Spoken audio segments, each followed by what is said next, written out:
নলিনীবালা দেৱী অসমৰ এগৰাকী প্ৰখ্যাত কবি আৰু লেখিকা। তেখেত অসমীয়া কাব্য সাহিত্যত অতীন্দ্ৰিয়বাদী বা ৰহস্যবাদী কবি হিচাপে বিশেষভাৱে জনাজাত। অসম সাহিত্য সভাৰ প্ৰথম মহিলা সভাপতি হিচাপেও তেওঁ ইতিহাস সৃষ্টি কৰিছিল। 1954 চনত তেওঁ অসম সাহিত্য সভাৰ যোৰহাট অধিৱেশনৰ সভানেত্ৰী পদত অধিষ্ঠিত হৈছিল। নলিনীবালা দেৱীৰ জন্ম হৈছিল 1898 চনৰ 23 মাৰ্চত অসমৰ বৰপেটাত। পিতৃ আছিল কৰ্মবীৰ নবীন চন্দ্ৰ বৰদলৈ, যি এগৰাকী প্ৰখ্যাত স্বাধীনতা সংগ্ৰামী আৰু লেখক আছিল, আৰু মাতৃ আছিল হেমন্ত কুমাৰী দেৱী। সেই সময়ত অসমত ছোৱালীৰ শিক্ষাৰ ক্ষেত্ৰত বিশেষ গুৰুত্ব নাছিল, সেয়ে তেওঁ কোনো ধৰণৰ আনুষ্ঠানিক স্কুলীয়া শিক্ষা গ্ৰহণ কৰা নাছিল। গোপাল দে নামৰ ব্যক্তি এজনৰ তত্ত্বাৱধানত ঘৰতে শিক্ষা গ্ৰহণ কৰে। কিন্তু ঘৰতেই তেওঁ সংস্কৃত, সাহিত্য, গীত আৰু চিত্ৰকলাৰ শিক্ষা লাভ কৰিছিল। মাত্ৰ 10 বছৰ বয়সতে তেওঁ পিতা নামৰ কবিতাটি ৰচনা কৰি কবি জীৱনৰ পাতনি মেলিছিল।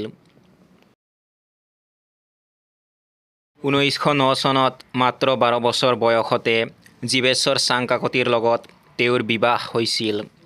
কিন্তু দুৰ্ভাগ্যবশতঃ মাত্ৰ 19 বছৰ বয়সতে তেওঁ স্বামীক হেৰুৱাই অকাল বৈধৱ্যৰ সন্মুখীন হ'বলগীয়া হয়। স্বামীৰ অকাল মৃত্যুৰ পাছত পিতৃগৃহলৈ ঘূৰি অহাৰ পাছত তেওঁ দুজনকৈ পুত্ৰকো হেৰুৱায়। এই ব্যক্তিগত জীৱনৰ গভীৰ কাৰুণ্যই তেওঁৰ কবিতা ৰচনাৰ মূল উৎস হৈ পৰে, য'ত দুখ, দেশপ্ৰেম আৰু ভগৱত প্ৰেমৰ ভাৱ স্পষ্টভাৱে ফুটি উঠে। নলিনীবালা দেৱীৰ প্ৰথম কাব্যগ্ৰন্থ সন্ধিয়াৰ সুৰ 1928 চনত প্ৰকাশিত হৈছিল, যিটো পৰৱৰ্তী সময়ত কলিকতা আৰু গুৱাহাটী বিশ্ববিদ্যালয়ৰ পাঠ্যপুথি হিচাপেও অন্তৰ্ভুক্ত হৈছিল। তেওঁৰ আন কাব্যগ্ৰন্থসমূহ হ'ল সপোনৰ সুৰ, স্মৃতিতীৰ্থ, পৰশমণি, যুগ দেৱতা, জাগৃতি, অলকানন্দ, বিশ্বদ্বীপ আৰু অন্তিম সুৰ। তেওঁৰ আত্মজীৱনীখনৰ নাম হৈছে এৰি অহা দিনবোৰ। শান্তি পথ হৈছে তেওঁৰ প্ৰবন্ধ পুথি।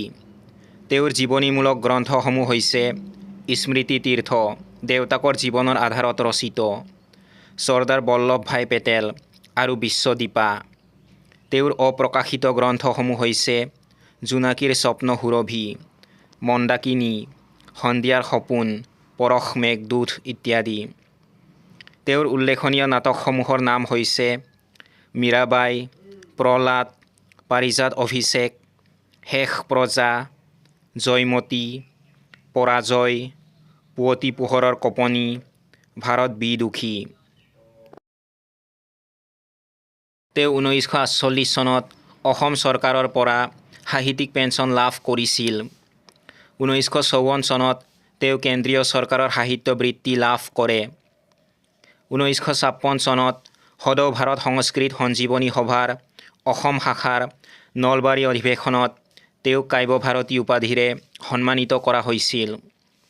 তেওঁৰ অলকানন্দ কাব্যগ্ৰন্থৰ বাবে 1967 চনত সাহিত্য অকাডেমী বঁটা লাভ কৰিছিল।